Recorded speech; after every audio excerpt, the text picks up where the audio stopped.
हरे कृष्णा, राधे राधे। हम सभी साधक वैदेही की आत्मकथा श्रवण कर रहे हैं। भाग 67 गतांग से आगे। मैं वैदेही कुमार भरत भैया मांडवी से मिलकर तो आए ना, पता नहीं मुझे क्यों मांडवी की ज़्यादा चिंता लग रही थी। अश्रुपूरित नैनों से मैंने देखा कुमार शत्रुघ्न को, फिर बोले, हाँ भाभी माँ, मेरे कहने से ही मांडवी भाभी के पास गए थे। उस समय मैं भी था भरत भैया के साथ। कैसी स्थिति थी मेरी बहन मांडवी की। भाभी माँ, भरत भैया गए। मांडवी भाभी ने भरत भैया के पांव छुए। मांडवी, अयोध्या में ये कैसा अनर्थ हो गया, तुम्हें तो सब विदित ही है ना। मांडवी भाभी ने अपना सिर हाँ में हिलाया और आसन में बैठने को आग्रह किया। नहीं, मैं बैठने नहीं आया हूँ मांडवी, पता नहीं आर्य श्री राम मेरी बात मानेंगे या नहीं। मैं तो चाहता हूँ कि मेरे श्री रघुराज लौट आएं और अपनी सत्ता स्वयं संभालें।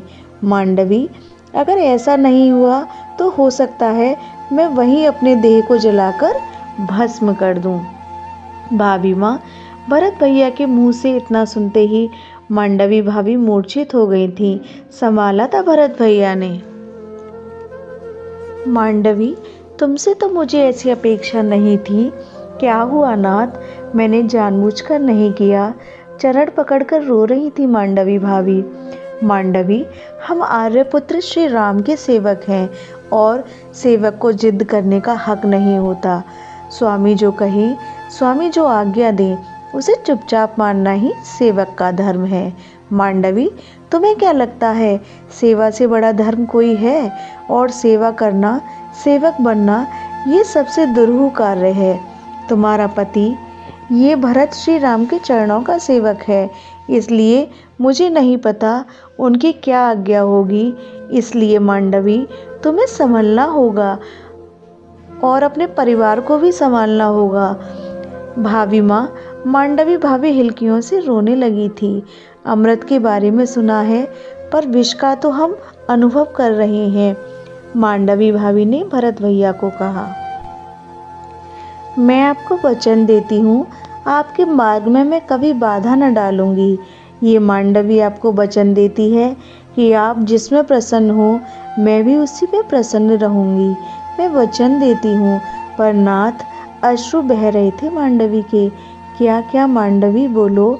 उस समय मांडवी भाभी ने अपनी दोनों बाहें फैला ली थीं। मैं बाहर निकल गया था। एक बार इस अभागिन मांडवी को अपने हृदय से तो लगा लो।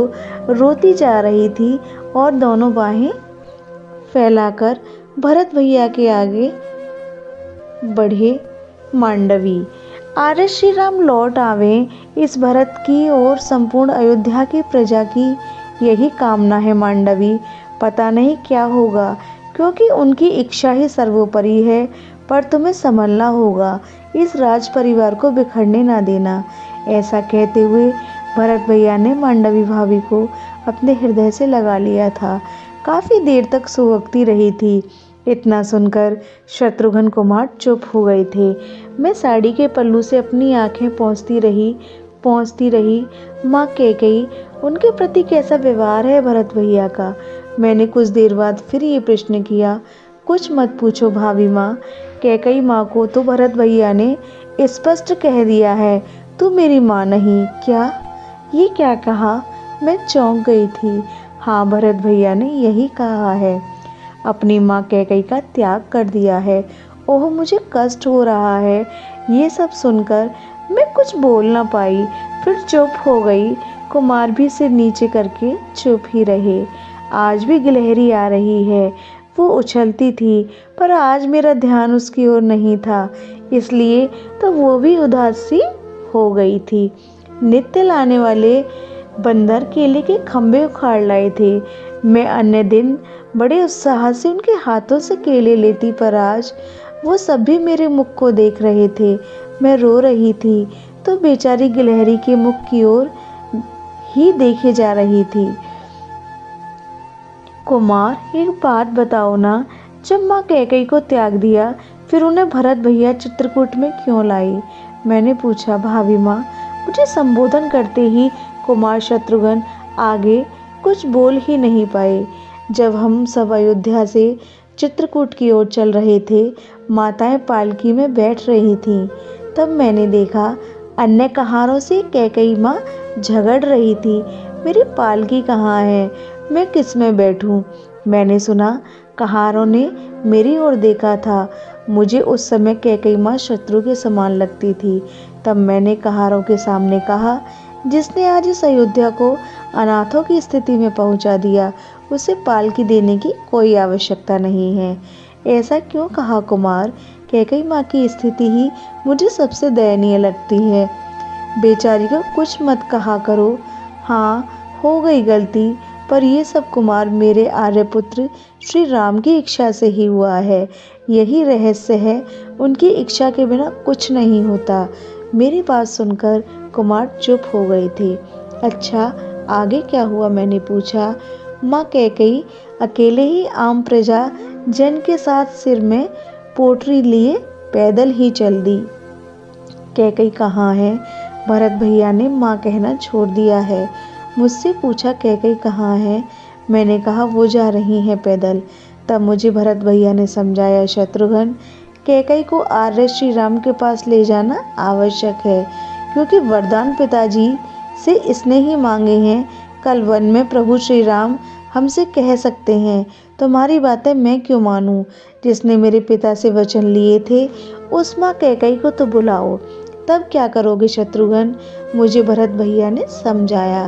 कैकई को पालकी दो और उसे ससम्मान उसमें बिठाओ। बेचारी माँ कैकई। मैं माँ कैकई के बारे में सोचने लगी थी। आज सब उदास थे, सब रो रहे थे। इतना ही नहीं, चित्रकूट रो रहा था। चित्रकूट के वन्य जीव सब रो रहे थे। वन का अधिदेव ही व्याकुल हो उठा था। अवधवासियों की आवाजें आने लगीं। पर्णकुटी से हम बाहर आए तो मैंने देखा सफेद वस्त्रों में माताएं। मैं रोती हुई दौड़ी, माताओं के चरणों में गिर गई। बड़े प्रेम से माताओं ने मुझे उठाकर अपनी छाती से लगा लिया। गुरु वशिष्ठ जी को मैंने प्रणाम किया। पिंडदान मैंने ही पिंड तैयार किया था अपने हाथों से। मेरे पूज्य ससुर जी श्री दशरथ जी का पिंडदान किया गया। किसी ने उस दिन कुछ नहीं खाया, जल तक नहीं पिया। नहीं, चित्रकूट के भीलों ने भी कुछ नहीं खाया। पशु भी जल तक का त्याग करके हमारी शोक संवेदना में साथ थे। यह प्रसंग अब यहीं विश्राम लेता है। हरे कृष्णा, राधे राधे।